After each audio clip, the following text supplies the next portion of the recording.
the first time. For people that are not too familiar with the process, I will do a philosophical consultation with someone, I think Adam, and to show you how we work, yeah. I'll try to explain a little bit the process, but a little bit, not so much, but at least you get a sense, maybe what I don't do in a regular consultation. I don't explain to people, I can, but not necessarily. But here, because people want to see a bit the methodology, I might explain a few things. Now, if you have something to say, to ask, to comment, don't interrupt. Let you just wait till the consultation is finished, and I'll ask who wants to ask anything. If you have clarification needed, whatever, or if you have comments to make, yeah. But in the meantime, if you are eager to express yourself, there's a Google Doc that was put in the chat, so you can go on the Google Doc and put your question or your comments. Just put your name, and at the end, I will ask who has something to say, so people can speak. And people who are shy, you can just write, and I will answer what is written as well. Yeah. So yeah, so that's basically the process. And yeah, okay. So anybody has a question about the process or something you want to know, you raise your hand. So either virtual hand or physical hand. So I don't see anyone. Yeah, okay, fine. Okay, fine. So just be patient. You might have things that make you jump, might irritate you, bother you, whatever. So just try to think, focus on the thinking and analyze, and then we'll discuss it. Yeah. So Leila, if I understand right, Adam is the... Yeah. Yeah, okay. Adam, how are you? Hi, Oscar. I'm good. How are you? Yeah. Have you done this before with me or no, Adam? Yes. Okay, you're expert then. Yeah, okay. I wouldn't say so. Thank you for allowing me to say so. I like Democrats. Okay. All right. So yeah. So did you prepare some? So generally, when people come for a consultation, we ask them to think in advance what they want to discuss, either a question, a problem, something. So it's focused on one issue. Huh?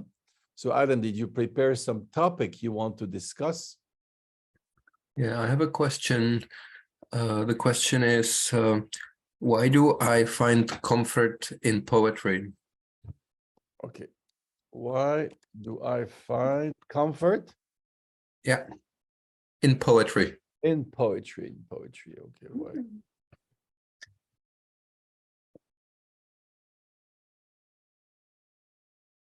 Okay. People who are now used to this, make sure your microphone is cut, because I heard someone. Yeah. Okay. And open microphone only when you speak. Yes. Okay. Adam, suppose somebody comes to see you and ask you this kind of question. How would you qualify such a person, such a subject, asking this type of question? Somebody who's introspective, self-aware. Okay, don't give me different answers. Just choose one. It's important. So you commit yourself to one idea, not different. So choose one idea. How would you qualify this person? Just take one of the two ideas you gave. Just pick. Okay, I would say self-analytical. Okay, somebody who likes to analyze himself. Yeah. And that's the case with you. You like to analyze yourself, yeah?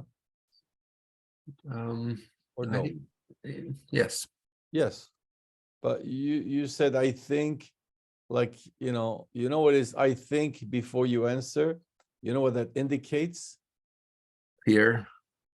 What? Fear. Okay, fear. So here it would be fear of what? Of categorizing myself too quickly. Oh, okay, okay. So the idea of categorizing, is it the speed that you don't like or the categorization of yourself? Which one bothers you more? The speed. Speed, okay. You don't like speed, yeah? No. Oh, okay. Why not?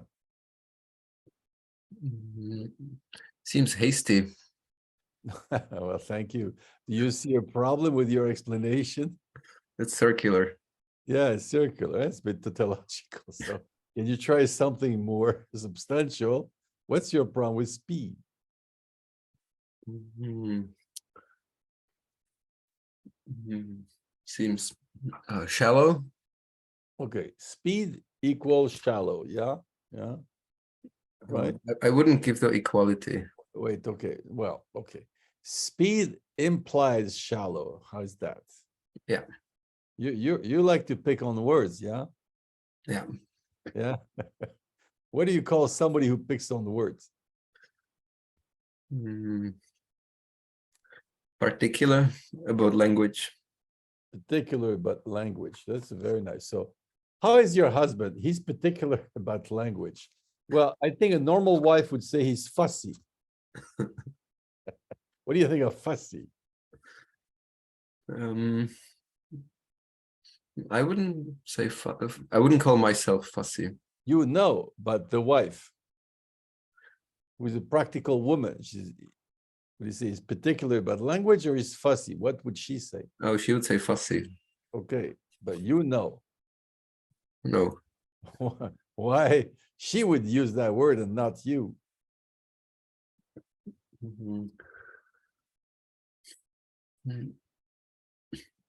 I'm analytical. You're analytical. Yeah. Okay. Okay. Yeah. Well, let's have your wife speaking again. Now, your hypothetical wife. What would she replace with analytical? Too complicated. Too complicated. Yes. And if she was a psychologist, what would she say? If she was a Freudian psychologist? No, because it's a loaded question. Because do you know what is the beginning of analytical? No. Anal. Anal. Okay. Are you anal guy? No.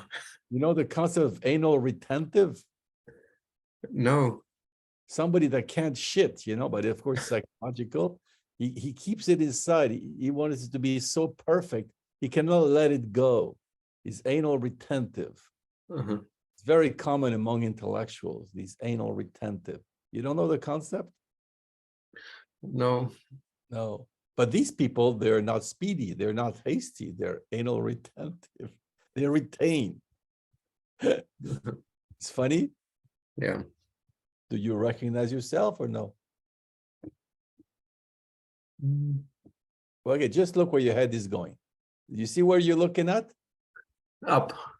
Up, exactly. What is up? What is there? The sky. Yeah, the heavens, right? So you're connecting to the heavens, right? Yes. Well, it fits very nicely together. Yeah, yeah. Are the heavens hasty? No. No. How are they?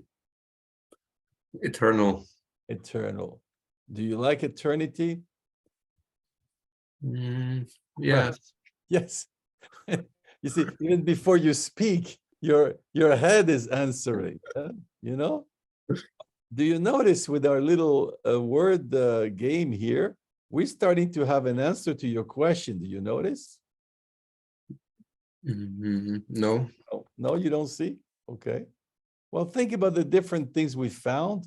Why would somebody speaking the way you speak find comfort in poetry?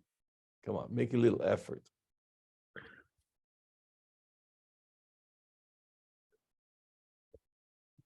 Because poetry doesn't make clear statements, so he takes a respite. Well, did we see this in our discussion? No, I'm jumping. Yeah, exactly. So you see, I thought you didn't like hasty, and now you're jumping. You know, you change your mind. Now you want to go quick. No, just try to use the concept we've used that came up in our discussion and try to use them to answer your question. Can you do that? Yeah. Um,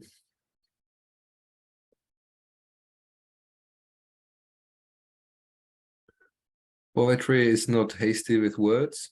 Okay, poetry. You don't think of poetry as being hasty, right? Yeah. How is it?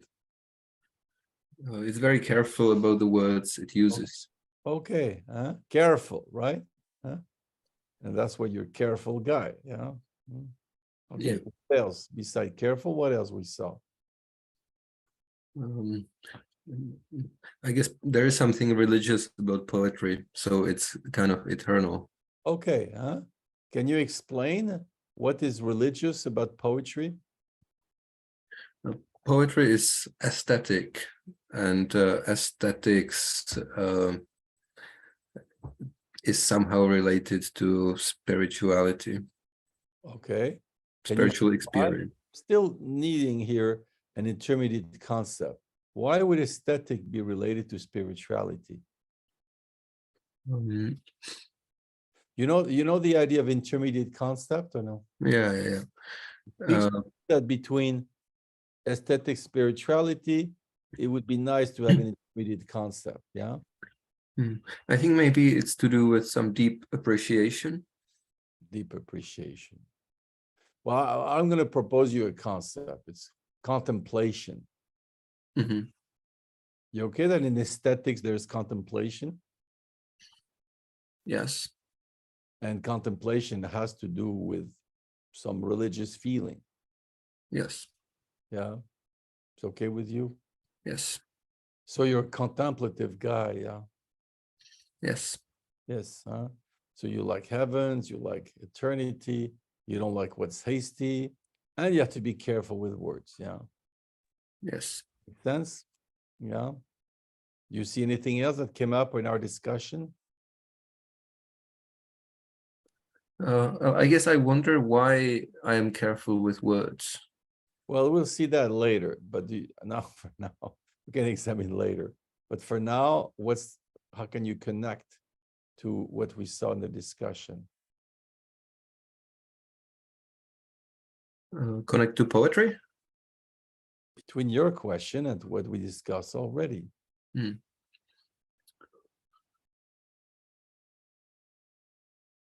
Okay, there's one, but it might be difficult, so I'm going to propose it to you. Like I said, the anal retentive, he wants the perfect shit. That's why he retains. He only wants to come out with it when it's really just perfect, yeah. Until then, he keeps it inside of himself. You like these psychoanalytical explanations? No, don't like? Yeah, yes, I do. It's fun? Yeah. You recognize yourself in this character? Yes. Yes. Yeah, and therefore we can see why in poetry everything is well carefully thought out. You recognize yourself in this activity, yeah, you know. Yes. Okay. Well, now that we've done that, do you consider we've finished our work? That's it, you know. We've answered your question, or there's some issue you still want to discuss? No, I would like to know more about the source of this feeling of being careful, not being hasty. Well, is it a feeling or an action?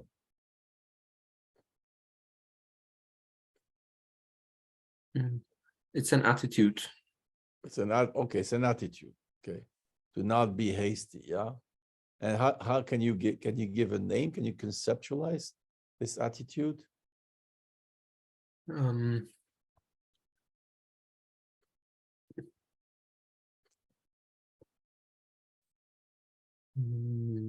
Perfectionism. Okay, perfectionism, yeah. But perfectionism is about the goal, yeah, you know. But about the action itself. Mm, You don't have a word. um, Scared, maybe. Okay, scared. Scared of what? Scared of What? not creating perfection. Okay, yeah, okay, but we go back to perfection, yeah, Yeah. scared. Well, actually, when you want a perfection, what are you scared of?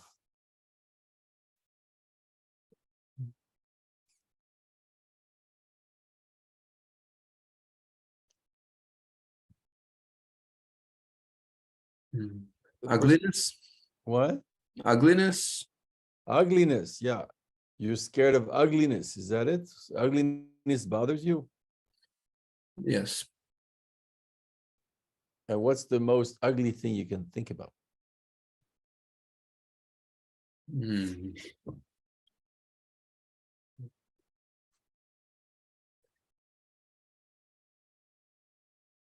Something very egotistic. Well, that's a very abstract, ugly thing. Ugly thing. Can you give something more concrete about what is really ugly? Um, um, this villa that I saw. No, just give one word. Don't tell your life story. Don't write poetry for now. Just give us something anybody knows what we're talking about.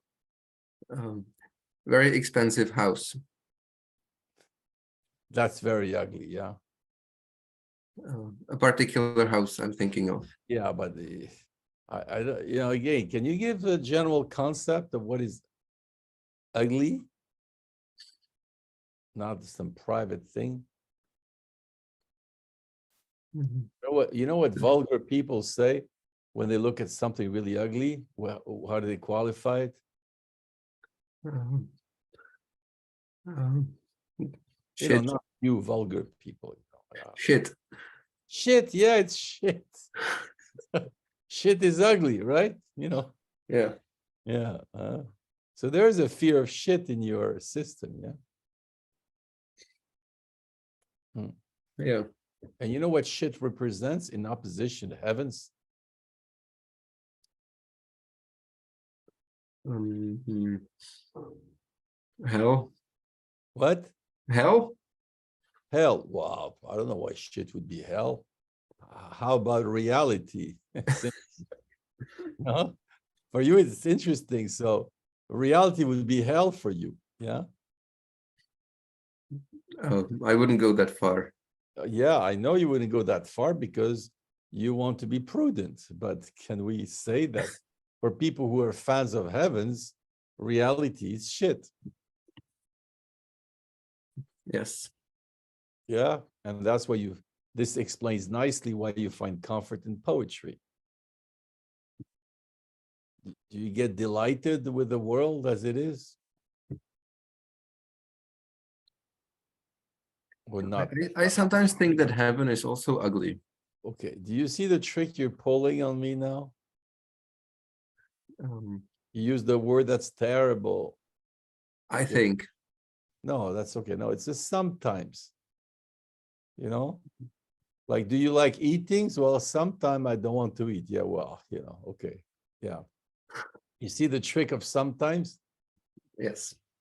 When it's sometimes anything can happen. Sometimes. Yeah. Yes. Tricky guy here, no? Yes. Why you want to escape this issue of paradise and the heavens and reality? It bothers you? I mean, if you don't like reality, you don't like reality. You're not the first one or the last one that doesn't like reality, I quite like reality. That's why I don't like the idea of shit so much. Yeah, but did you ask me your question? Is it why do I find comfort in reality? In poetry. Yeah, I know. Yeah. I know. Okay. Poetry. But for most people, poetry and reality, they go together or no? No. No. So if you find comfort in poetry, where is the pain? Where? I think poetry can be painful. Are you again pulling the some? How do you say sometimes? What's your language again? Czech. Czech. How do you say sometimes in Czech? Někdy. Yegdi. Are you pulling a Yegdi trick on me again? With this can be stuff? Yes. Why you do that? What are you trying to escape here? Simplification. Yeah. Oh, yes. And simplification, that's bad, right? Right? Yes. And people that don't like simplification, what do they prefer? Nuance. Yeah, nuance. And you know the etymology of nuance? No. Yeah. Nubes in Latin is the clouds. Clouds. No. It's funny, no? Huh? Yeah, that's funny. Something that you cannot really distinguish. That's why it's cloudy, yeah? When simplicity is brutal, right? Yeah. Yeah. And reality hits you hard, no? Yes. But poetry, you can do all these kind of nice things, like a lot of nuance, create a smoke screen, whatever. You can do whatever you want there, yeah? Yeah. Especially if you're careful, you choose your words well, yeah? Yeah. Yeah. You know what's nice about this? No.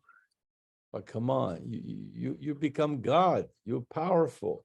You create reality. Yeah. An artist or a poet create reality. Is that okay with you? Yes. And why do you think artists create reality? What's their main reason? Because they don't like the reality as it is. Okay, they don't like. So they want to make a better one, a more, plus being God at the same time since they created. Yeah. Does that surprise you, these conclusions we're coming to?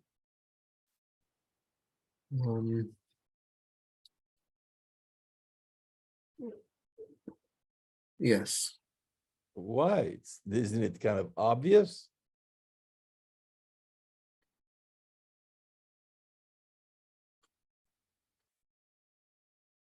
Isn't it obvious that in poetry you become God? You write, you make the reality. Isn't it obvious? It is. And you make the reality as you think it should be. Not this stupid, shitty reality that is imposed on us, right? Yeah. I mean, you're a smart guy, right? Yes. How come you don't see that?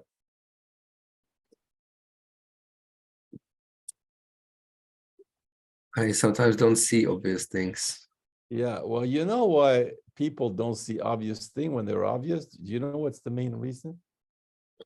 They don't want to see them? Yeah, they don't want, they don't like, they don't want to see it, right? Huh? Yeah. So what do you think you don't want to see in all this?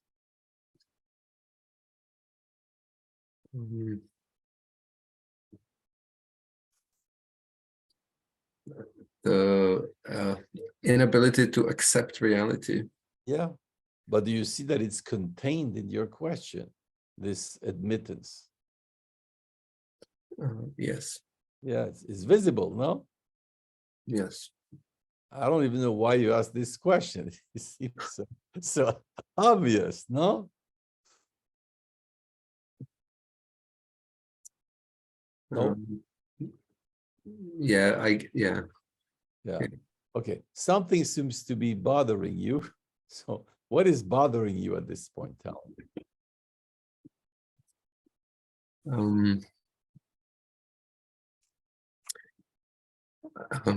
I guess I would expect a more noble explanation for why I like poetry than just wanting to escape reality. Yeah. So you want to be a noble guy, yeah? Yeah. Mhm. And you consider you have a noble life? Sorry?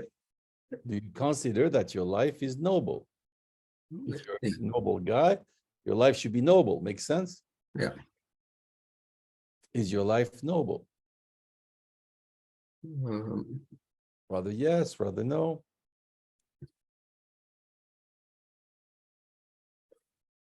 no. So, so why do you expect a noble answer if your life is not noble? But let's examine that. Why is your life ignoble?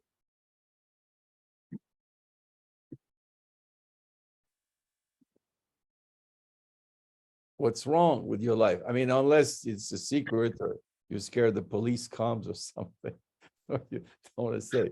But what's ignoble about your life? Can you say, or it's a secret? It's normal. It's normal life. Okay, because it's normal. You're a normal guy, yeah? Yes. Okay. I've talked to a lot of people in my life. And do you think, based on my statistics, you look like a normal guy?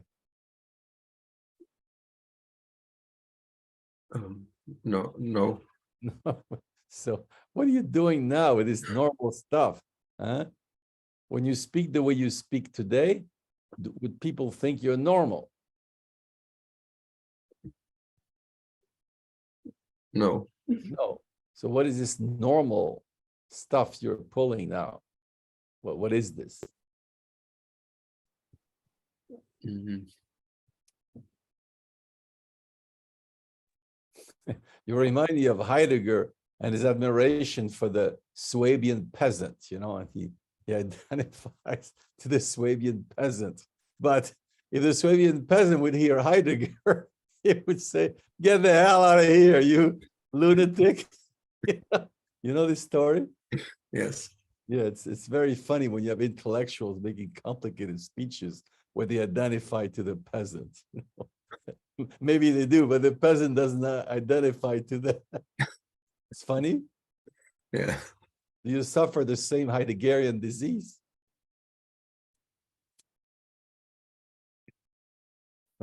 I think so. Yeah. You have constructed some normal guy to whom you identify. Is that it? Yes. Yeah. But again, you're not too much with reality. Yeah. Yeah. Okay. Well, let's examine, since you're really down on reality. What's wrong with reality? Tell us. Mhm.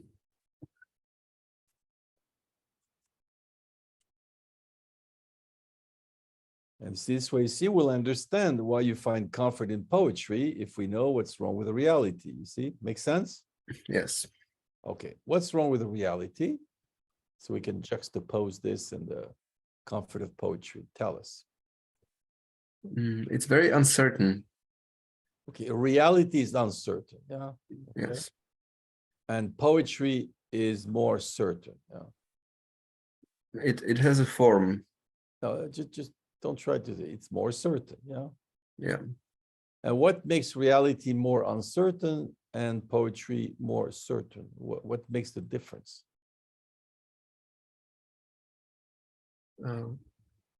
Because poetry is already interpreted.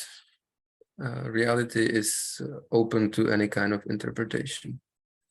Okay, so poetry is a given, right? Yes. And the reality, no, you have to still make it. Yeah. Yes. So what? Are you a lazy guy or what?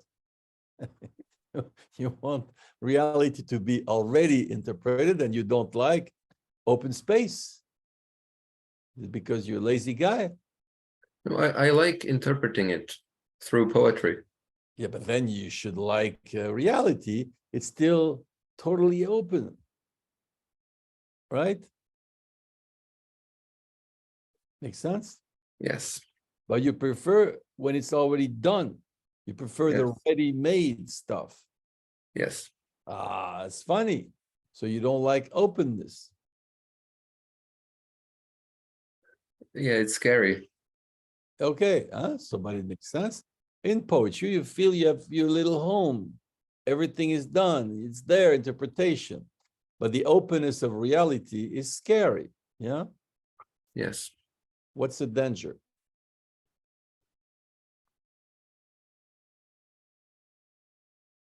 Making the wrong choices Making the wrong about okay, and failing. but what is the nature of this failing? Is it you want to make a business and you are scared of going bankrupt? Is that it? Metaphorically. No, don't bully metaphorically.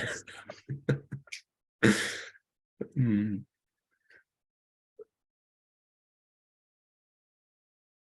The nature is living life wrongly.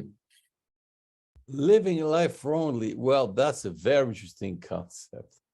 I didn't know you could live life wrongly. That's nice. Well, maybe I'm better know before it's too late, so I don't make a mistake.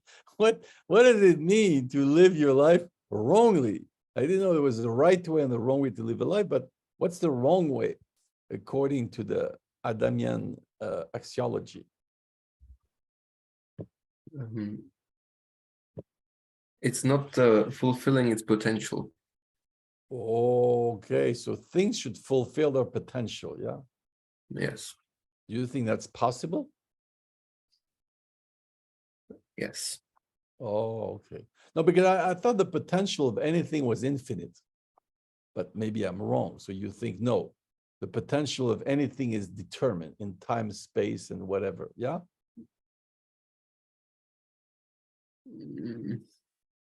Maybe it's infinite. Well, so is it finite or infinite, the potential of something?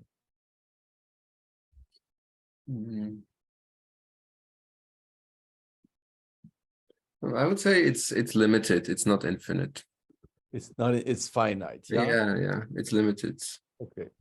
And that's good. You like finite, yeah? Yeah, it's more comforting. Yeah. But you see how it's funny? Because at the same time, you're attracted by the infinite of heaven. And at the same time, you scared of you like the finite. It's funny contradiction, no? Yes. What do you make of it? Maybe I aspire to the noble infinity, but I also like to realize that it's not infinite because it gives me a break. So you're making of heavens a little garden where it's cozy? Yes. Okay, so you don't want actually the infinite. You want some finite little perfect place, yeah? Yes. So do you see what would not be noble about this? About the perfect place? About what we just described, what would be not noble about it? You're familiar with Nietzsche or not much? Yes. What would Nietzsche criticize in what you're describing and would say it is not noble? Do you know? In the confining to a certain place. Well, you want some perfect place, but that's defined, that's closed, yeah. I think he would say it's scared. It's not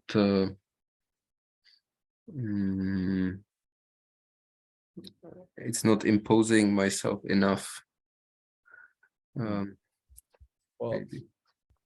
okay, I'm not sure, I don't realize that. Let me propose to you another idea. It's not adventurous. You're not adventurous guy.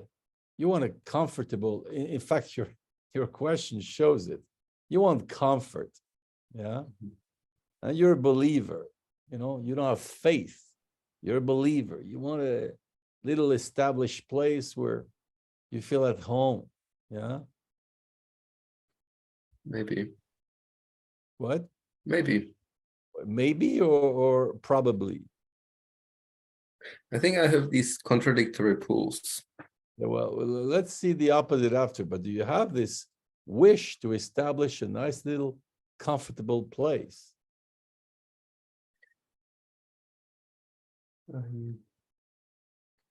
Well, look at your question. See, you could have said, for example, why do I find soothing in poetry, right? Or why do I find relief in poetry? You know, you could have asked your question in different ways. You agree? Yeah. But you did not. You chose comfort. Why? Yeah. Do you admire comfort? Like you spend your weekends at IKEA admiring the furniture there? You admire comfort?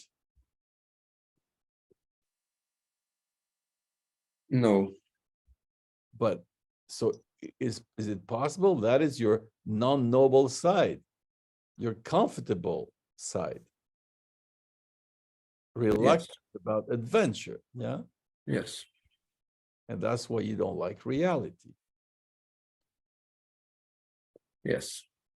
Reality is challenge, right? Yes. And you don't want challenge, right?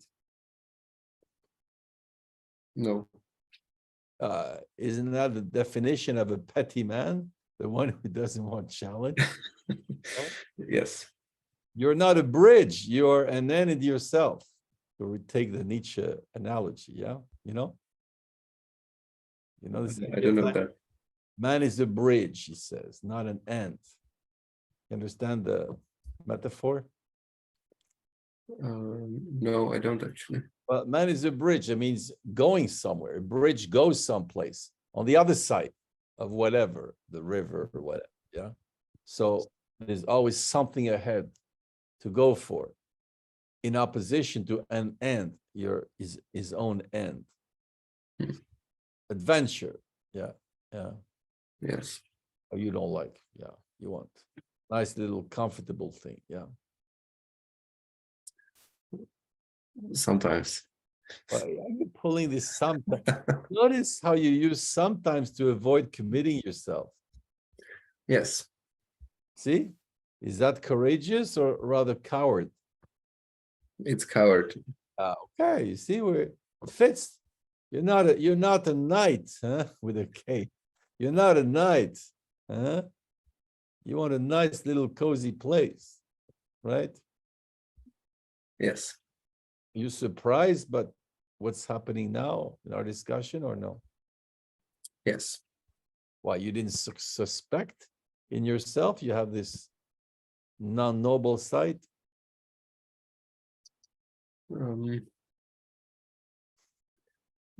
I probably did, but I didn't see it as so prominent.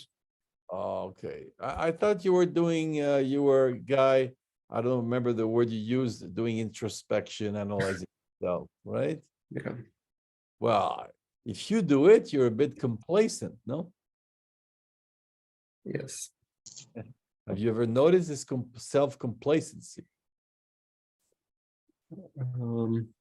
Yes. Yeah, so you knew that. Sorry? You knew that there was this complacency. Yeah? Yes. And that's why you asked for comfort in poetry, right? Yes. So you're happy of the work we've done about your question?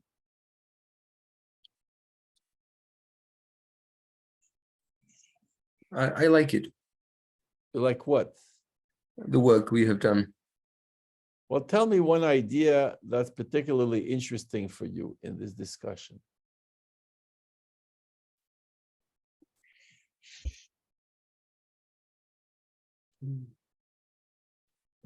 I like the idea of cloud as opposed to reality. And I like, shall I say more? No, just let's take one idea at a time. You like the idea of cloud in opposition to reality. Why do you find this idea interesting? There was something in how you described. So I think we had a discussion of, we had a discussion of Somebody's got a microphone on. reality as too simplistic. Leila, can you turn off the mic? I did. It's good. Okay, Adam, go ahead. So we described reality as too simplistic, whereas cloud has the nuance, and that enables you to do whatever you want.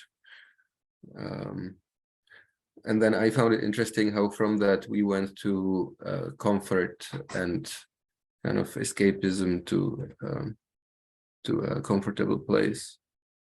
Mhm. What's the main idea striking you here?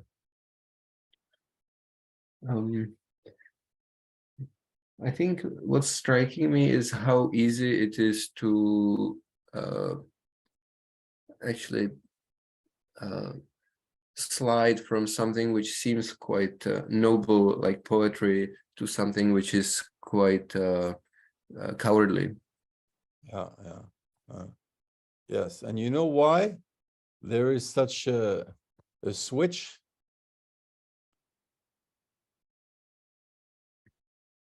Because it ignores reality. Yeah, there is. I don't know if are you familiar with Montaigne, the French writer, philosopher? You know him or no? I don't know him so well. Says he has this nice expression in French, a demi-tour de cheville, a half turn of a screw.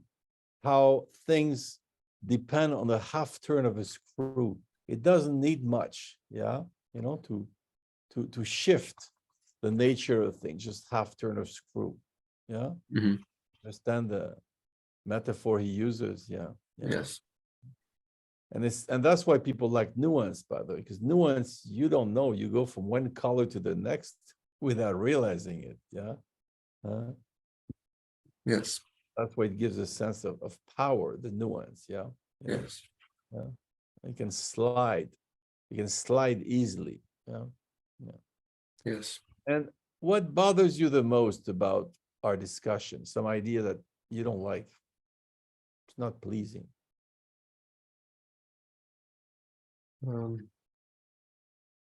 It bothers me that I have a tendency to get complacent. Yeah. But you knew that already, right? I knew it implicitly, subconsciously. You mean in a pre-reflexive, huh? You know this difference, pre-reflexive, reflexive, or no? Yes. The idea is it's an impression. It's not conceptual, and we moved it in a more conceptual, more analytic way. Yeah, that's what we do in a consultation. Yeah. Yeah.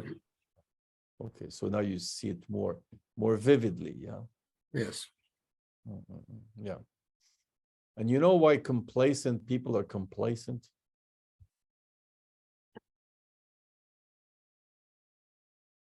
No. Well, it's again about challenge. They don't like challenge. They want comfort. Yeah. They don't like challenge. Yeah. Yeah. Challenge is what? Too much work, too dangerous? What is it? Which one?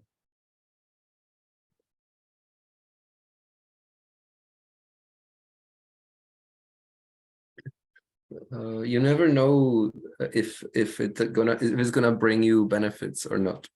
Okay, you want benefit. Hey, not only you want comfort, but you want benefits, right? Comfort Yes. plus benefits. Okay, you're a greedy guy, right? Yeah. Yes. Yeah. All right. Good. Okay. And what's your conclusion of our discussion?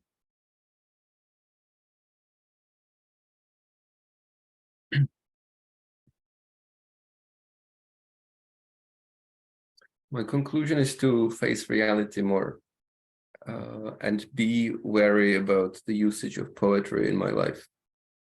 And how can you face reality more? What would be a concrete example or aspect of this? I think when I feel the urge to write poetry, maybe I should rather change something in my life. You think something should be changed in your life? Something real.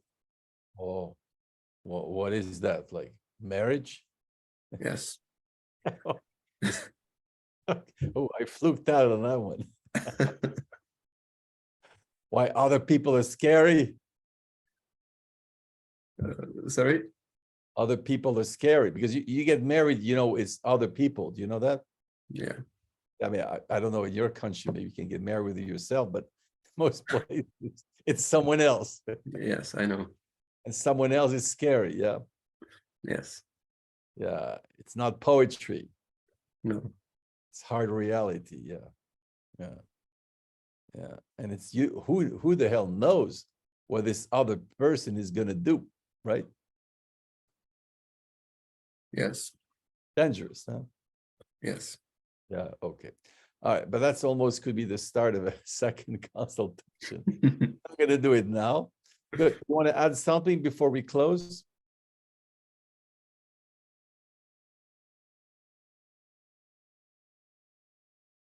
I still slightly wonder about the kind of aesthetic aspect of poetry. I don't understand. What is it? I understand the invention of poetry as something comforting, as inventing my own world. But there seems to be something different about, say, poetry from building my own house, which I guess in our analysis would come down to something analogous. Whereas poetry also has this sort of aesthetic dimension. Oh, I know you don't like that big house that you've seen, but you know that normally houses as well have an aesthetic dimension. Normally, I mean, they don't always have, but they should have, right? When someone builds a house, he wants it to be good looking, no? Yeah, they are more practical. Oh, wait. When someone builds a house, does he want his house to look nice? Yes. Okay, so there's aesthetic as well, right? Yes. Okay, so there's something common here, Yes. but you really want to reject it, just because you don't like that big house you saw.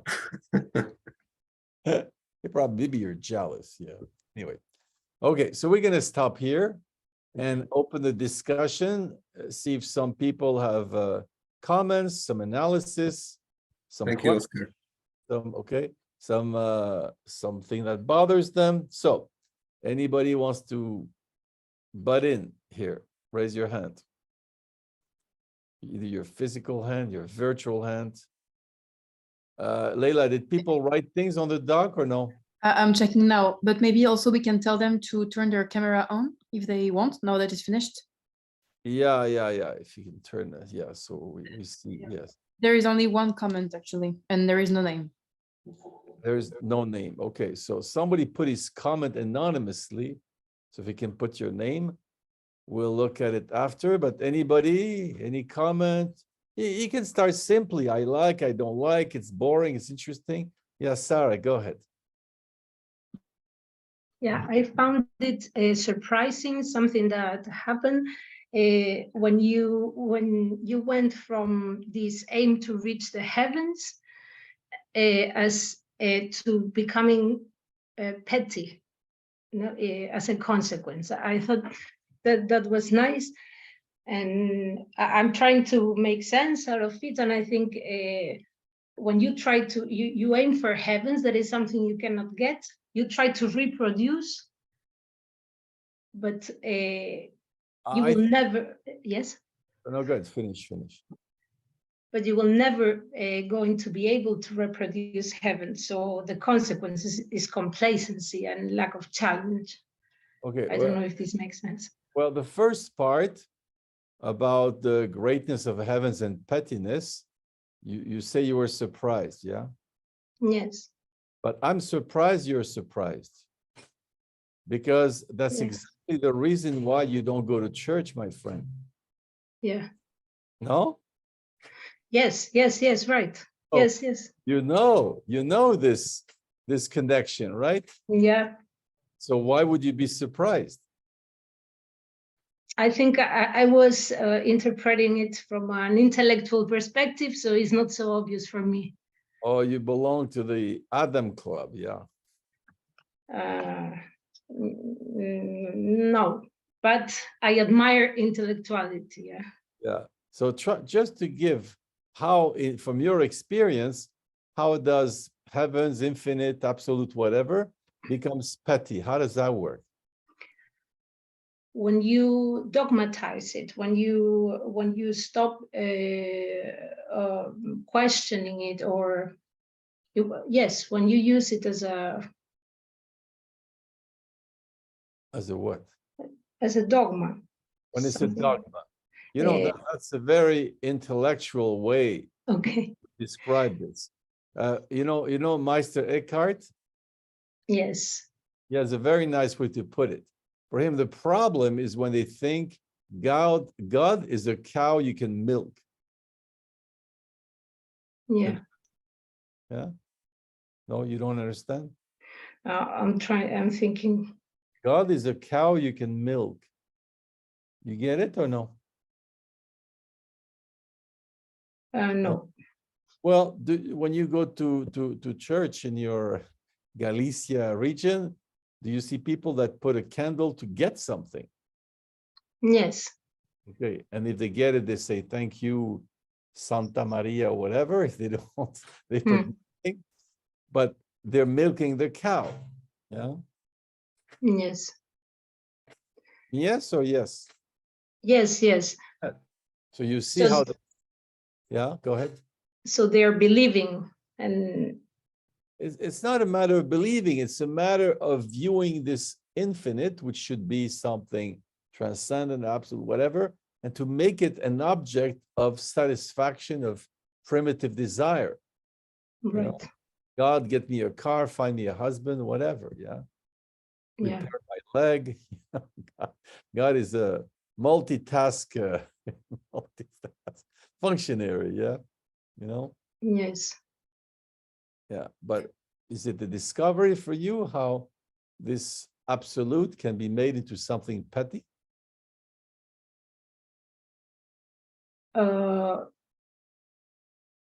No.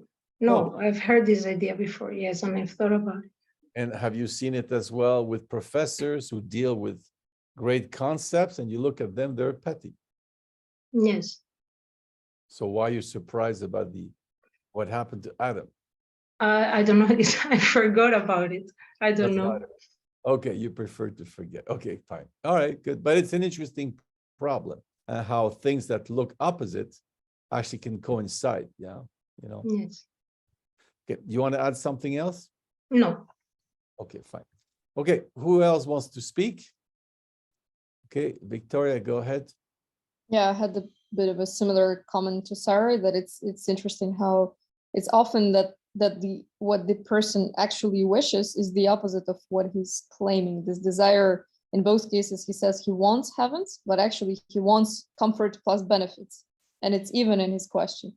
So it's interesting how this becomes like a wishful thinking drive, and in a way a false drive to sort of replace, yeah, maybe there is a desire to get out of this comfort, some kind of double desire, but at the same time the being wants to stay in it and it wants to get out. Yeah. So maybe it's a kind of an echo of wanting to leave that place.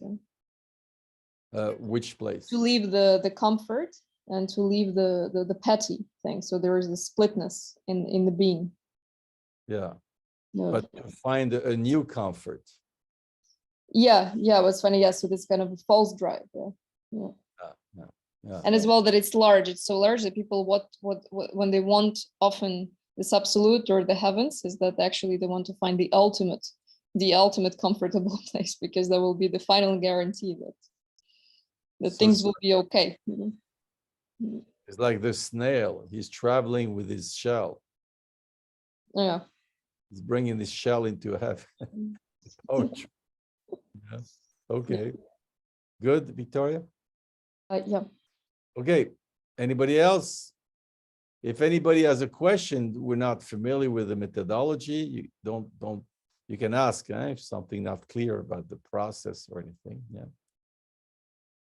There are some questions on the document, by the way. People are starting to write there. But somebody wrote the chat.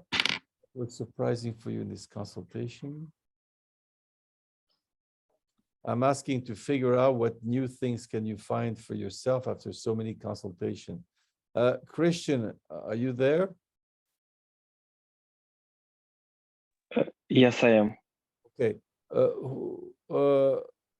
So you're asking, who are you asking this question to? To you. To me.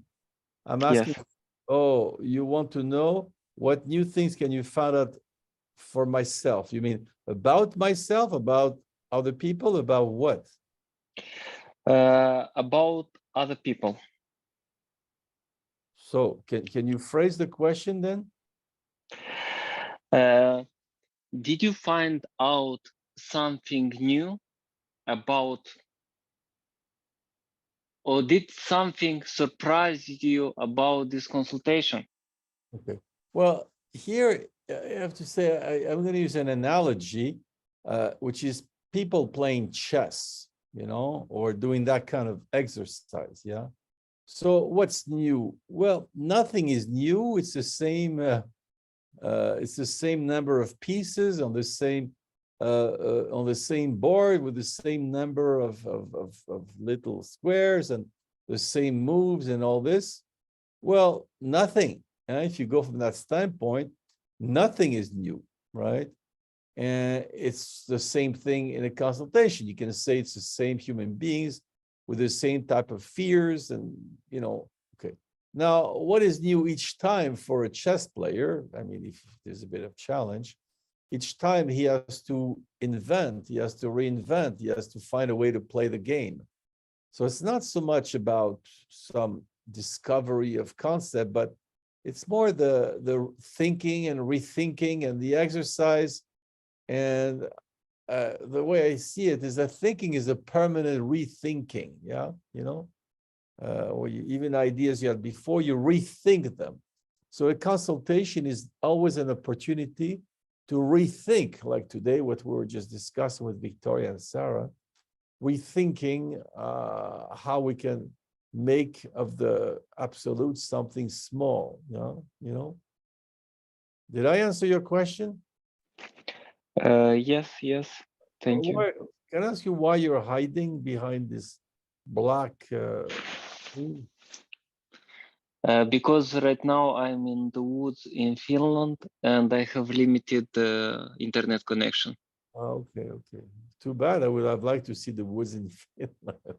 Okay, send us pictures afterwards. Okay, did I answer your question? Yes, we did. Thank you. Fine.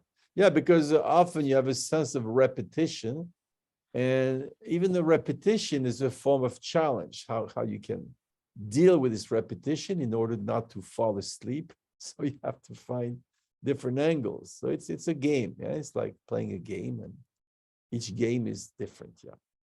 Okay, so let's go, unless somebody wants to speak, we're still not. I'm gonna go on the, oh yeah, somebody. Alex. Yeah, go ahead, Alex. I have two comments. The first one, just to follow on the comment from Christian. You were describing that you see this as a chess game or people with problems that repeat. And the one thing I thought was quite interesting, and you spoke about Nietzsche, was man is a bridge, which seems to describe reality as a process, and we don't like this idea, so we seek comfort. And that was interesting to observe that, and I imagine that is something that would be common across people. It's a hard thing to reconcile to. Yeah, but I have to say here, it's a cultural thing as well. Huh? Comfort is a concept that I find in a certain culture, and particularly in the Slavic culture. Slavic people have a very hard life. They live in tragedy, and they often use, for example, in Russia, I hear it a lot, comfort is a criteria. It would not be so much the thing in, and it would not be used so much in the, oh, Anika is doing funny stuff on us now. What is she doing? Anika, you're doing funny things. You're sharing your screen. We're gonna see all your horrible pictures. Okay, good. Careful, it's a dangerous instrument. Anyway, yeah, so I didn't go into it, but it's a very, it's okay. Everybody likes comfort, but to use comfort, especially here for an intellectual, probably in France, an intellectual would never use such a concept. It would be viewed as banal, as, it's like little people use that, for example, yeah. But in Slavic countries, no, comfort is very important, very important. It's a concept that is used a lot, yeah, comfort. So anyway, so yeah, just there was a little side comment on comfort, yeah. But go ahead, you were saying something else? Yeah, that was that one. I could relate to that aspect of comfort, and I could relate to some of the things Adam was saying, the complacency, wishing to be comfortable and in denial. It's interesting you say it's a cultural aspect. I'll think more about that.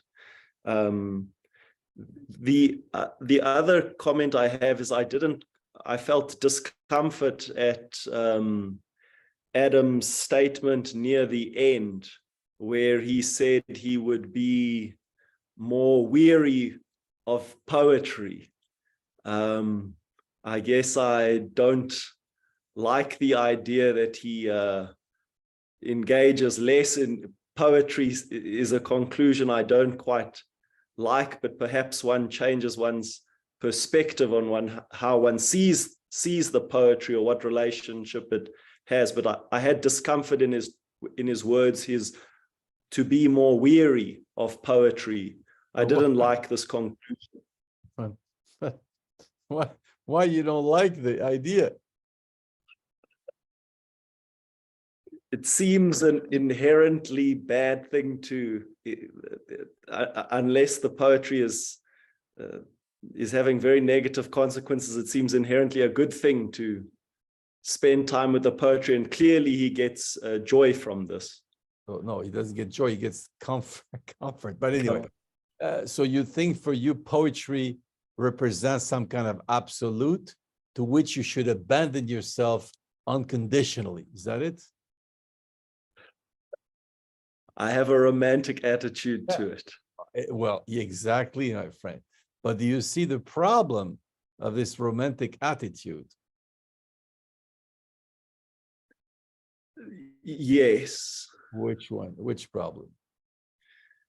The one about avoiding reality.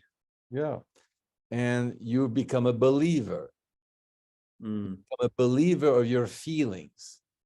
You think your feelings capture, exhaust reality, so you're not facing reality. Yeah, So if he can look at poetry with a little bit, you say in French, a grain of salt. I don't know if it's said in English, but a little distance, good.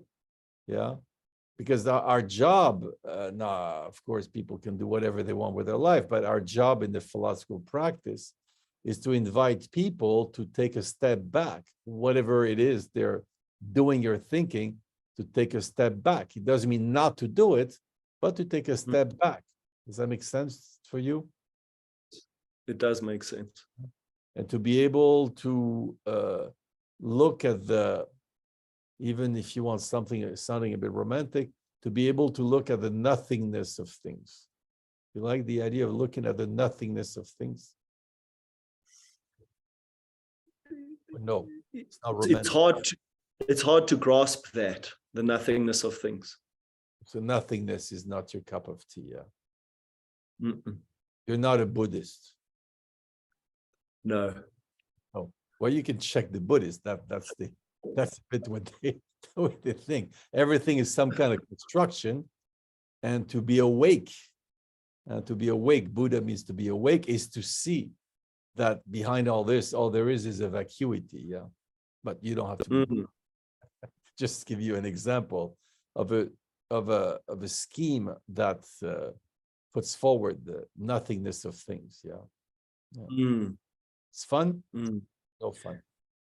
It seems to be a similar idea that was raised by Sarah. It seems to play into this contradiction between something beautiful and something ugly. There's something universal here. I don't understand. Maybe if I rephrase,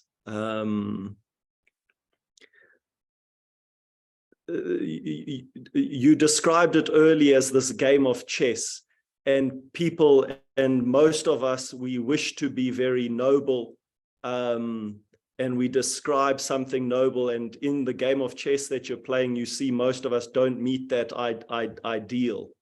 We fail to meet that. And the Buddhist ideas are standing back and seeing a nothingness that we don't, I don't know, don't meet some absolute ideal. I'm seeing some connection, but I can't quite phrase it. Well, the romantic makes make out of something an absolute, whatever it is, the person is in love with, some idea, some whatever, yeah? And he has this, it becomes a need for him. And that's where the thinking is a problem, yeah? Because as soon as it's a need, you lose your freedom and you fall into bad faith, you fall into belief, yeah? Yeah, so the idea when somebody can look in a critical way to something which for him is an absolute, well, let's call it a healthy thinking move, at least for a moment, yeah? Yeah. Yes. But for you, Yes. it's painful. Yes. Yes, you're a believer. Mm. Okay, fine. Why not? But see, you already took a step back now in our discussion because you see, you see yourself when the I and the me decoincide and the I sees the me, you already take a step back. Yeah. Make sense? Yes. You want to add something or you're good? I'm good. Thank you. So Andres, I see you have a virtual hand. Yes, well, I have 2 comments. The first is a question, and I would like to ask, what's the difference, or what will be that which makes this session a philosophic one, and the difference from a psychological one? Like, what will be the difference that between a psychological therapy and a philosophic one? Okay. Well, first of all, just to be concrete, did you ever undergo some kind of therapy, psychological therapy, or you never had that experience? No, yes, I had, and that's why I had this question, because I found wait. Well, the first thing is that the psychology will not stop you, but I'm going to stop you. That's the first difference. So I'm stopping you. Okay, so you've had that experience, right? Yes. Okay, and now you saw today what we did, right? So I would like, since, there's a moment where one should first move, make a move, and then we'll see what we can do with this move. So did you observe any difference, or what I did with Adam is the same thing you did with your psychologist? Was it the same or different? I think it's the same. Okay, so your psychologist did the same thing that I did with Adam, yeah? Yes. Okay. He asked you to conceptualize what's on your mind, yeah? Indeed. Why? Okay, I can I have the address of this guy? I would like to contact him. For once, I'll find a psychologist with whom I can agree on the practice. In which country are you? I'm in Mexico. Can you send me the address of this guy? Sure, yeah. Oh, I can I'm very surprised. Do you know what did you ever see this one therapist or you saw others? No, just this one. Okay. And he stops you, he questions you, he asks you to give different interpretation, he asks you for concepts, yeah? Yes. Well, how does he call his therapy? Oh, he just calls it therapy, but he studied psychology as far as I'm aware of. Okay. Well, did you hear me call it a therapy? No. Okay, well, maybe we found a difference there. But so he wanted to cure you. Yes, I Yeah. suppose. Yes. Well, you went to see him to get a cure or no? To organize my life a little bit more. Yeah, so to get a cure from your disorder. Yes. You have disorder, you go see him, and he helps you cure. Did he help you cure your disorder or no? Yes. Oh, he's an efficient guy. Yeah, not only does interesting work, but he's efficient. Yeah. All right. Well, let's take that. First of all, do you think I cured anything for Adam? Mm, I don't think so. No. Well, just- there you will have a difference already. You're a Yeah. therapist. He deserves to be paid. He cures people. I don't cure anybody. Is that a nice difference? Yeah, I will agree. Yeah. Well, then how come if we do the same, he cures people and I don't cure people? How do you explain that? I don't know. I think some it has to do with also the commitment that the person has when he enters the room or when Oh, he goes to therapy. I don't know. If you're Were- willing to were you Yeah. committed when you entered the process? Were you committed? yes. And was Adam committed Uh, or no? I don't want to rush in. I don't really No, know no, no, his just- intentions. Did your psychology tell you speak too much or no? Yes, he let me speak freely. Yeah, but do you notice I'm doing exactly the opposite? I tell you speak too much. Do you notice? Yes. So Yes. we are different, him and at least on this and others point, him and I are different, yeah? He lets Yes. me speak freely. Did I let Adam speak freely? No. Do I let Absolutely you not. speak freely? No. No. Well, there you have a nice difference again. You notice? Okay. No, what do you mean, okay? Do you agree that's another important difference? Yes. I think. Yeah. You have a hard time with critical thinking? No. Well, we found quickly at least two major differences that you had not noticed before. You realize this? Yes. Did your psychologist confront you with your lack of critical thinking? Yes. Okay, at this we agree. But then why did he let you speak then? If you keep speaking, the more you speak, the more you create chaos. Why did he let you speak? I don't know. He just- Exactly. You see, but me, I want you to know he didn't care. He never analyzed this process. But here we're analyzing the process. You see the difference? Yes. Because the psychologist, he doesn't want to become a psychologist. He wants you to get better, to get cured. In our work, we want the other person to be a philosopher.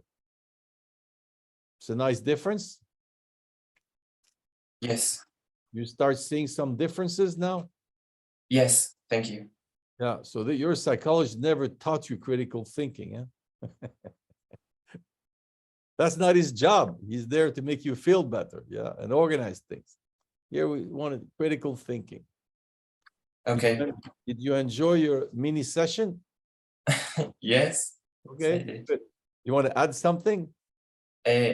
Yes, about the poetry thing and all the discussion it has to do. I find it interesting.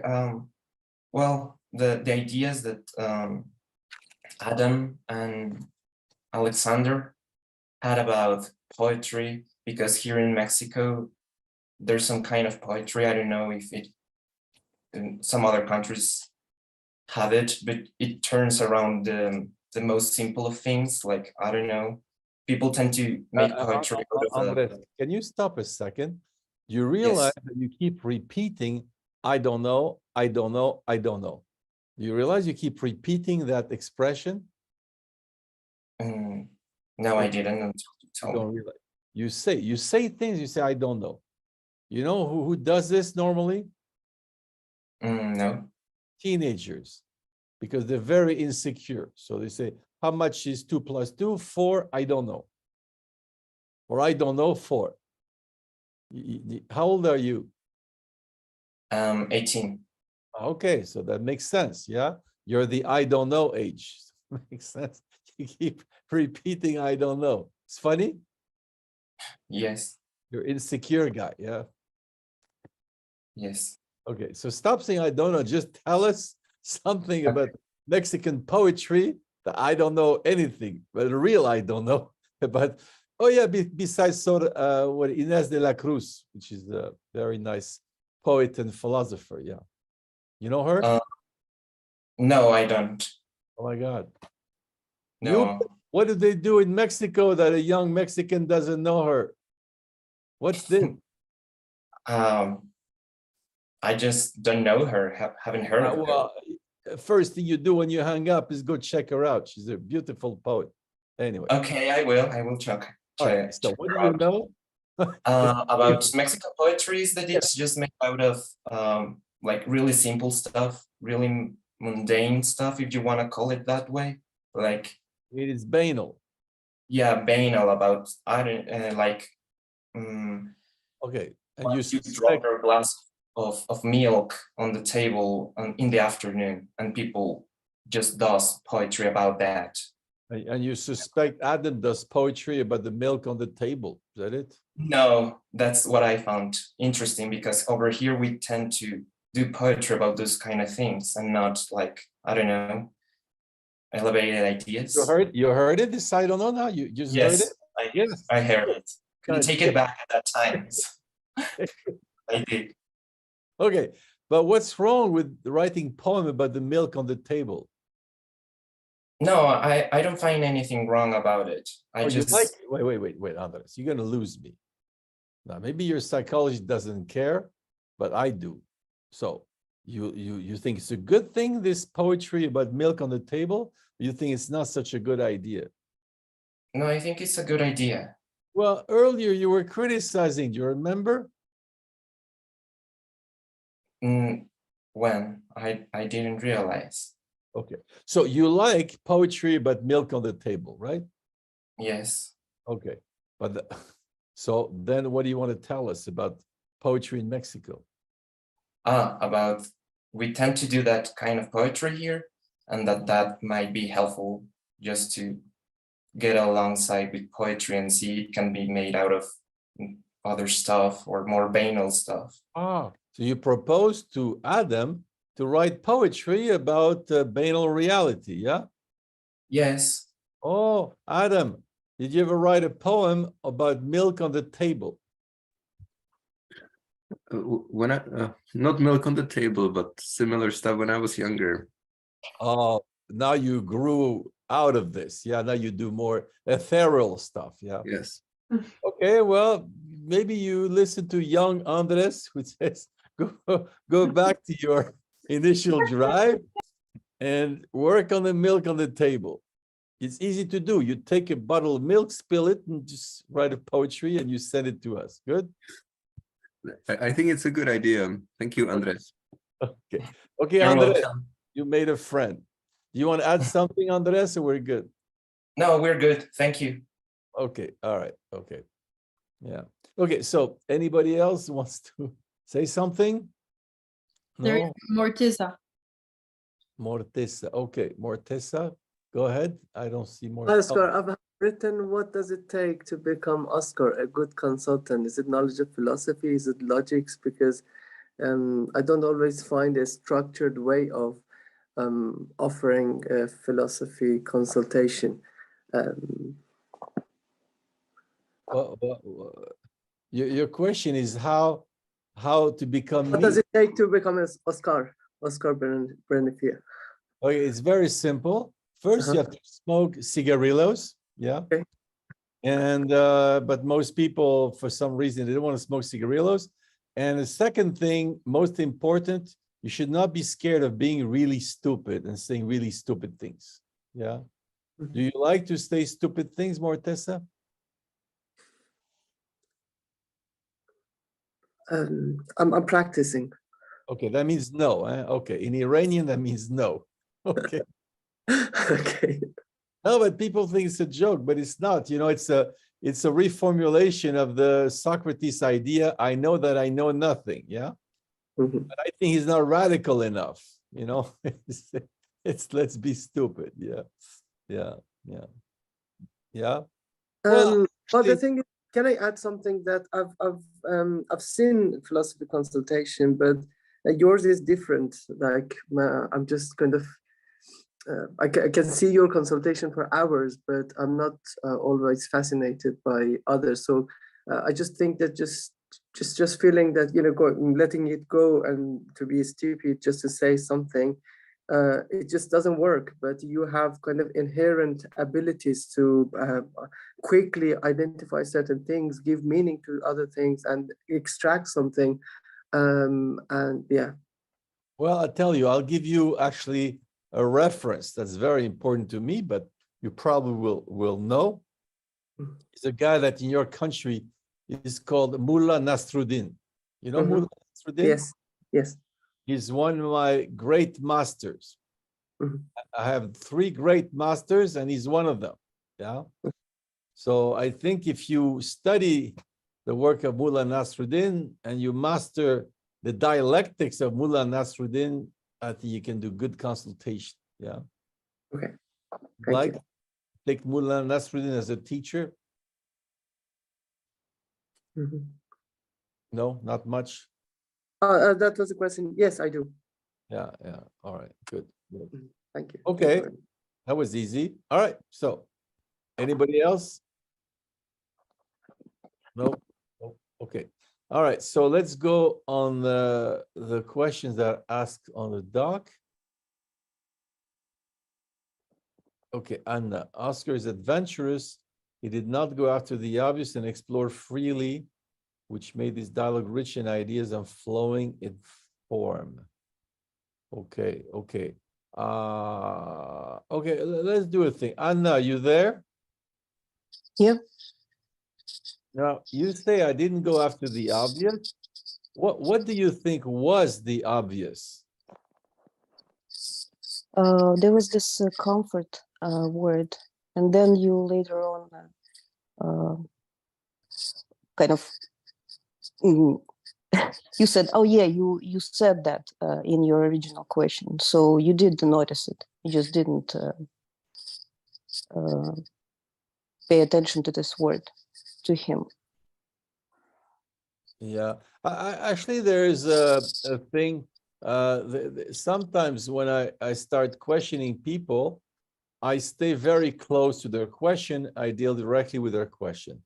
Sometimes, other times, I start discussing things based on what they say, their behavior, whatever. And then we come back later on to the question and we make connections, but later on when it seems appropriate. Yeah. So there are 2 ways. There is the short way, staying directly on the question, and the second way, which is go away, take a little walk around and then come back to the question. Yeah. So these are two different strategies. And here, that's why I didn't pick up on the comfort right away, because I picked up, I don't remember why, picked up on other thing he said, and later on we came back to the comfort. Yeah. Yeah, but it kind of contrasted nicely with the idea of you're not adventurous. And to me, that was adventurous, that you didn't pick up on the comfort right away. Yeah. Yeah. Sometimes indeed you do that. You start questioning people, whatever comes, and see where it goes. Yeah. So it's the idea that the path is done as you walk, as they say. Yeah. Yeah. Okay, you want to add something, Anna? No. So let's go see. Phil, figuring out unconscious desire. You will actually let me put Phil comment on the thing there, so everybody can read it.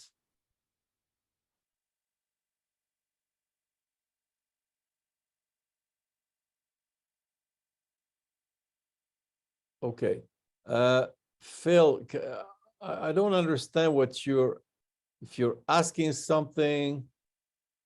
What are you asking here? Yeah, sorry. So you mentioned that there's unconscious desires that Adam. Wait, I'm trying to see you. Oh yeah, I see you. Sorry. Go ahead. Go ahead. Yes. So you mentioned that Adam has those unconscious desires. He could not give us directly. So where I have a lot of situations where person not admitting something, but he's not realizing what actually stays behind his words. So actually, this is really interesting. Like, are those people believers? They're believers in something really hard. So how can I spot the logic in like behind? Yeah. Well, there are two different kind of problems here. One is cognitive issue, one is psychological issue. Cognitive, because sometimes you have to make a move, a logical move or an inference move that the person cannot make, you know? So then sometimes I did it. Sometimes I ask question and Adam comes up with an answer. Somebody cannot, I propose to him something. So these are more cognitive, but then there's other reasons. Some people, they want to deny, it's more psychological. They don't like the idea. They don't want to see it. And then they might even fight with you, deny the idea. So then you have to proceed differently. You have to proceed much more cautiously, yeah, to make people realize certain things. Sometimes it can take a while. Some people, Adam was rather quick, but some people can be really slow about coming up with an idea or seeing an idea, because I ask if they cannot, I can provide them with some hypothesis. Yeah. So then you have to work on it, and sometimes you have to deconstruct, go step by step slowly. Yeah. Okay. So this is more like connected to finding path where things might seem more obvious to people, but you cannot just impose it like that suddenly. Okay, so I need to divide them into, for example, those two options, and because I feel like I hurt people if I tell them like too much too early and directly. Yeah, well, there you have to assess. It's like if you play tennis with someone and you play with somebody that's a bit of an expert, you're going to send hard balls, go to the net, move up to the net, do hard balls. If you play with someone who has never played tennis, well, you send him high balls, give him a chance to send them back. So you have to assess quickly. But there we saw a guy's a bit of an intellectual, it was not a problem. But then you have to assess who's in front of you and what kind of difficulty he has. Like I say, does he have cognitive difficulties, psychological difficulties? Adam had neither. So in a way, he was an easy client. In a way, he's not a good example of practice because he was an easy client. Yeah, So, but most people would be harder to work with. Yeah. So that's your job, and sometimes you have to go. Sometimes for people to see a connection, I have to really step by step, retake it, deconstruct it step by step. So you have to play with the reality, like I said, yeah, But for this, you have to understand. That's the idea of Sun Tzu, the Chinese art of war. If you want to go to war, first of all, you have to understand yourself primarily. Second, you have to understand your enemy. And third, you have to understand the context. Yeah, that's the steps for him to go for the art of war. So same thing here. Yeah. So it's really tactical, basically. Yeah? What? It's really tactical. Yeah, you have to understand So for this, you have to pick up quickly on the person in front of you to see what can be their difficulty. Yeah. Because also my second question was about this. Nietzsche says that human can be caught between tension of biological and cultural natures. So I see like as Adam, he was also trying to escape this tension, but still he leans, as he says, like he wants to figure out like his life next steps. He still leads towards those cultural benefits. He's kind of, I haven't figured out like is it strict analogy of him or not? Can you summarize in one sentence this part? I don't get it. Yeah. So Adam is Adam escaping at this tension Nietzsche is like giving us. You're asking, yeah? Yeah. Well, what do you think? Is it he's trying to escape or Yeah, not? I think he is. Yeah. Okay, so yeah, fine, yeah. But you see, already the fact he can admit it is already less escaping, yeah? Because some people would deny totally that they escape, then they really escape, you know? Okay. Somebody recognizing his escape is already less escaping, yeah? You know? Yeah. Okay. Good? Thanks. Good? Yeah, thanks, Oscar. All right, fine. So let me see.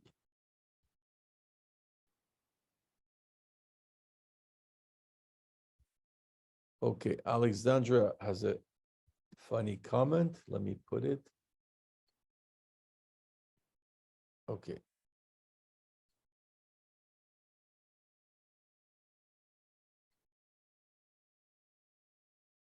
Okay, so Alexandra, can you explain your surprise?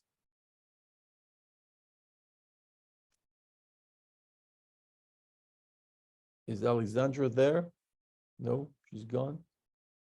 I think she's gone. I don't see her. She's gone. Okay, Oh no, she's here, but she's hidden. she's hidden. Alexandra, do you want to explain your surprise or you want to hide? Okay, Alexandra wants to hide. Okay. Well, no wonder, that's funny. So then I'm gonna speak in her back. You know, she says she's surprised by the fact the subject accepts humbly. Well, I'm gonna say something strange, but people that don't want to show themselves because they're proud, you know, and some people think, well, they don't show themselves because they're humble. Yeah, they're shy, something like that. But people who are shy actually are very proud people, and that's why they hide, yeah? So Alexandra hiding fits the fact she's surprised about the humility, yeah? Because Alexandra visibly is a proud person, yeah, you know?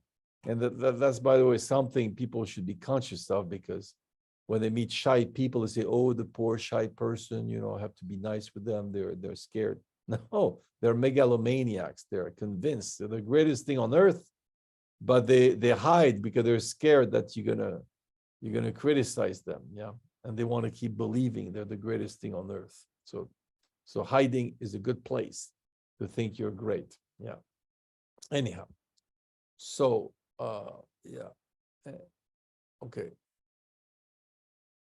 Is your consult okay? Dimitri is saying, is your consulting crypto Buddhism? Okay, that's nice. So can you explain us the crypto Buddhism? What is the I like the expressions people have. Yeah, Dimitri, can you explain the crypto Buddhism? Is he there? Yeah, he's there. Okay, is Dimitri another proud guy? Doesn't want to show. Okay. Well, that's funny. You know, people, they throw a stone at you and they go hide behind a tree. You know, after they don't wait for you to throw the stone back, they go hide behind a tree. Okay, so yeah, crypto Buddhism. Okay, fine. Yes, fine, no problem. Let's go with crypto Buddhism. And Adam is asking, what are your other two heroes besides Nasruddin? I'm guessing Chuangzi and Socrates. Adam is a very smart guy. Yes, indeed. That's my pantheon, you know. Chuangzi, Socrates, and Nasruddin. But I have secondary gods as well, you know, like Hegel. Hegel is one of them. Yeah, Nicholas of Cusa. Yeah. Okay. Yes, but they actually, just to make it different, from the standpoint of pure methodology, Hegel is really good. That's really I recommend. Kant as well is quite good for analyzing. But in terms of attitude of a consultant, Chuangzi, Nasruddin, and Socrates are the best because they have the main thing. They have the attitude that is necessary for philosophy consultation. And for me, the idea precisely, they have distance. They have distance through irony, through humor, through a sense of absurdity. And that's what the three have in common. And these three people, yeah. And I think that's a key tool for philosophical practice, for people to take distance in relation to themselves, yeah. To get out of the belief, out of the sincerity, out of the self-connection, out of the self-coincidence, yeah. People who invite you to step out of yourself, take distance with yourself, see the absurdity of yourself. That's the spirit.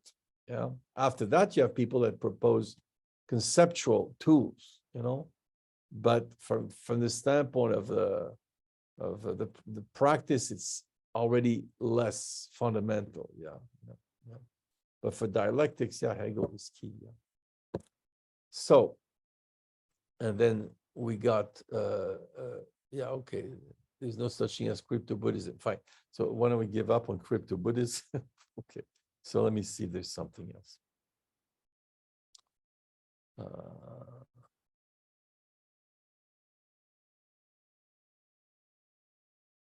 Okay. Okay, Mercedes wants to make a comment, but she's not shy. She doesn't speak English, but it doesn't matter. Mercedes, why don't you? I love to hear you speak English, Mercedes. It's every time a delight. Please explain your idea.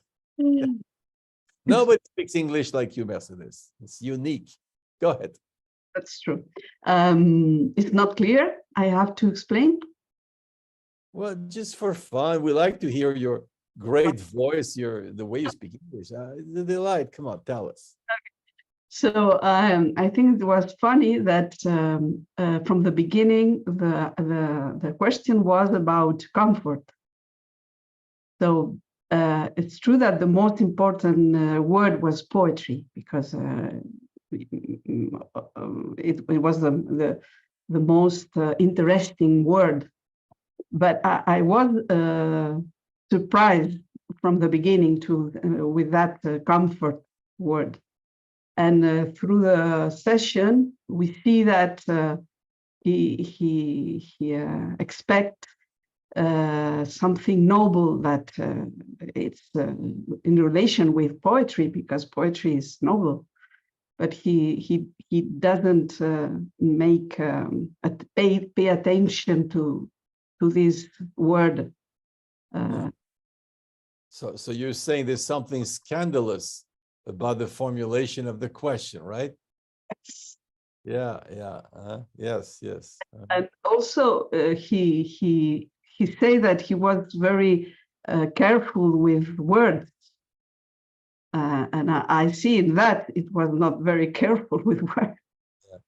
Well, you know what is the limit of being careful, Mercedes? You know what is the limit of being careful? What makes us go overboard, beyond the limits? You know what it is? Overboard. No, yeah, I don't. Fait dépasser. Okay. What makes us, we're careful, like I cross the street, I'm careful. But what is it that could make us go overboard, beyond the limit, transgress the limit? I think, for example, that you are hypnotized with words. So if you are hypnotized, you don't see the really relation. Yeah, no, but not particularly words, but what makes us go beyond the limit? You know what it is? The main reason why we will transgress a limit. No. I think it's fear. Fear. Okay. Desire as well can make us go beyond the limit. For example, I am a decent guy, but there's some money hanging around. I want to steal it. I'm going to transgress my rule as a decent guy because it's too tempting. Yeah. But I think fear is even stronger. Yeah. That fear is a reason why we transgress limits, when we're scared. Yeah. So when you see something like that, it's true. I not particularly picked up on it, but it's something emotional anyhow. There's something emotional. So at that point, he cannot care about words anymore because it's too emotional. It becomes he becomes primitive. Yeah. But when he writes poetry, it's about delicate things, about, ethereal. But there it was a very, it came out of the guts, I want comfort. Yeah. It was it was emotional. Yeah. So then that's why he did not realize the word he was using. There was a scandalous word. Yeah. Putting comfort with poetry. All the poets in history are turning in their graves. You think, okay, I made poetry to be comfortable. He insulted the souls of all the dead poets. Yeah. It's funny. Yeah. Funny. Yeah. All right. You want to add something? No. Oh, too bad. All right. Okay. Okay. So, good. So, anybody else? We're going to come to the end of our session. Yeah, Victoria, go ahead. Oh, Yubia, she didn't speak yet. Go ahead, Yubia. Yes, I have a comment in relation with the beginning of the consultation, that you said that you have taken different paths, like in chess, to make the first move. And in this case, I wonder, I surprised and why you ask him to qualify a person that say that question. And what I thought time after is that with this question you make him go out his subjectivity, his own work. So it's very interesting because the question shows a guy that tend to go inner himself, and with this question you get him out with a not subtle way. Right. Yeah, because see, normally when people think about themselves, they remain in the I, Yes. But here, by asking how do you qualify, you create a split. You go inside the I and the me. You become an object for yourself, and you have to produce a word to qualify yourself, and as well to somebody else. So there's a third party. Yeah. So you sort of force through this action, like you say, you force an internal separation of the self. Yeah. Between the I and me. And that's what creates consciousness. Yeah. Yes, you put distance from himself. Yeah. And more than a distance, but a critical distance, because you qualify. And once you qualify, it's risky business because the words can be terrible. How are you going to qualify yourself? Might sound good, might sound bad, Yeah. So to qualify oneself is very important exercise. And some people don't like that. Yeah. They don't want others to qualify them, but even worse, they don't want to qualify themselves. Yeah. They're scared of names. Yeah. Yes. And you use this a lot with him. You ask him conceptualize a lot at the beginning. So it was very interesting. Yeah. And the concept as another thing, the concept creates distance, because the concept, you see, it's not like a proposition. A proposition can be contextualized. It can be almost narrative, but a concept is pure disconnection. It's just a word, Yeah. Yes. You see the difference, Yes. Yes. But a word that you came up after an analytical thinking. Yeah, but the concept is not life. A proposition can still look like life. Not a concept. You're totally separated. It's decontextual. I understand. Yes. That's why it's the most difficult competency in the practice, is to conceptualize, because you have to totally pull out. There's no narrative. There's no explanation. There's nothing. Just a word. Yeah. Yes. It's like a form of you die to yourself when you give a concept. Yeah. Yes. Okay. Yeah, that's why it's a very important competency, but as well probably the most difficult one. Yeah. And very potent. Potent is the word? I don't know. Potent. Potent. Strong. Yeah. So- Potent. Yes, yes. Mhm. Okay, good. But by Yes. the way, it's funny because when I ask people the concept, and you know, then I generally have a concept in my mind, yeah. And it was funny because different time he proposed different concepts, yeah. So I had to work on this concept, except a couple of times it was strange. So then I proposed to him the concept. So that's always a decision to take when you you know, you have a certain idea of the concept, but how much you can accept the concept proposed. Does it make sense? Doesn't make sense. And there's two mistakes here. One, which is to be too rigid. You want your own concept. So that's a problem. But the other problem as well, when you accept something that doesn't really make sense, or it's too far away. Yeah. You know, so, you know, yeah. Yes. Yes, I saw this in the consultation too. Mhm. Yes, that you ask him about the concept he gave to you. I don't know which time it was. I don't know, but you did it. Yes. Okay, The good. perfection. Yeah. Yeah, perfection. When he said Yes. perfection, I had another idea in mind, but we went with perfection. Yeah, yeah. Mhm. I don't remember what it was, but anyway. Yeah. Mhm. So when you ask a question, it's always good that you have yourself a certain idea of the answer when you can. Sometimes you cannot. But then you have to check. You have to be at the same time critical with the answer of people, but at the same time, you have to be able to accept, to work on what they propose. Yeah. Even though you're Yes. not expected. Yeah. Yes. Good. Yes, good. Okay. Anyone else? Yeah, Leila, go ahead.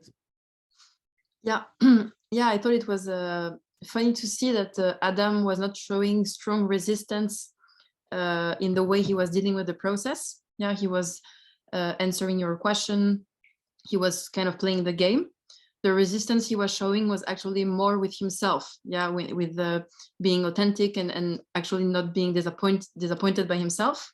Yeah, so it's funny because we can either see a resistance with the philosopher in the way we don't answer or we avoid questions, or we can have a resistance more with ourselves in order to difficulty with being authentic or with recognizing what we can see.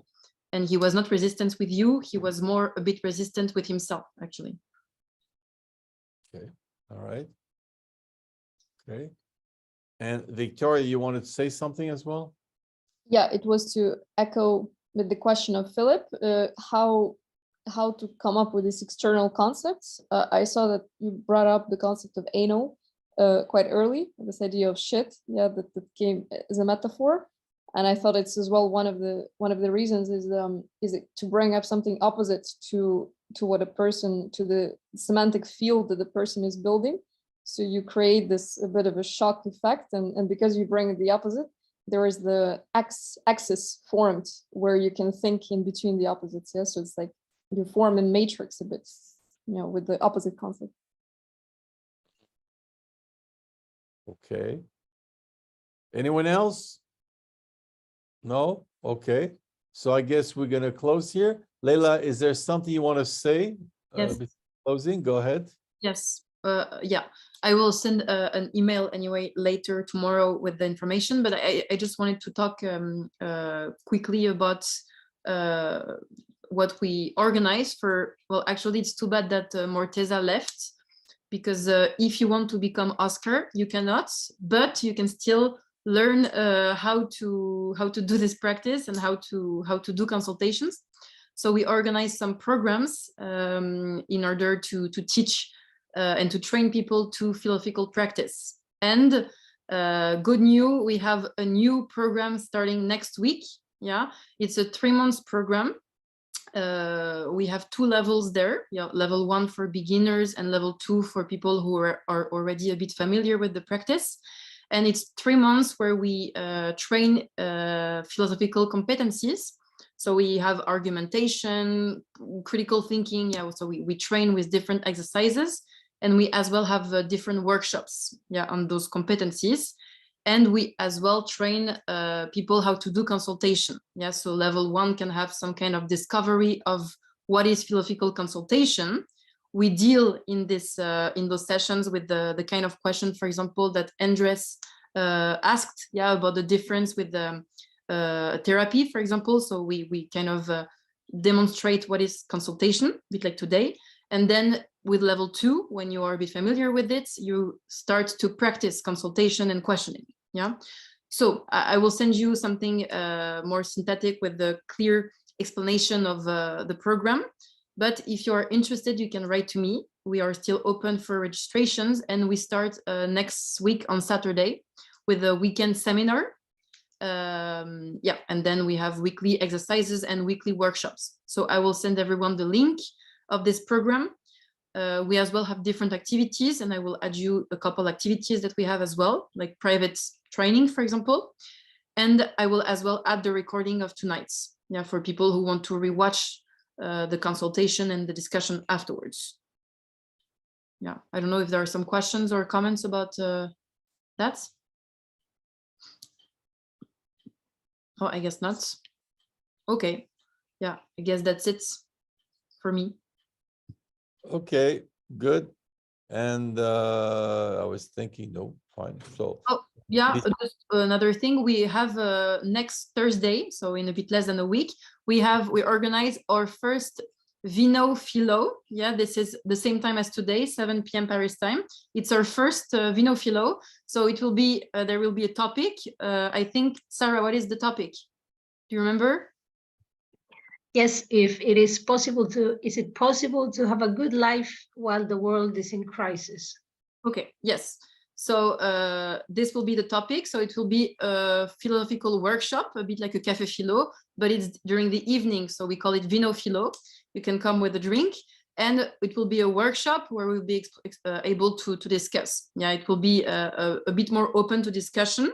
Yeah, people can exchange ideas and propose ideas, but with critical thinking, and of course with a bit of rules at the beginning. Yeah, so we don't have a chaotic workshop, but it's our first proposal of this kind of format, and it will be next Thursday. So I will add the link for those who wants to come to this first Vino Philo, and Sarah will be facilitating it. Yes. And the one thing I remind people that have never done it, you should definitely try the experience of a personal consultation. It doesn't have to be with me. In fact, it's fine with other people. We have a team of people who are trained now. So if you have never done it, make the experience of a philosophy consultation. It's highly recommended by the faculty. Yeah. All right. Okay, good. So see you some other time. Bye-bye.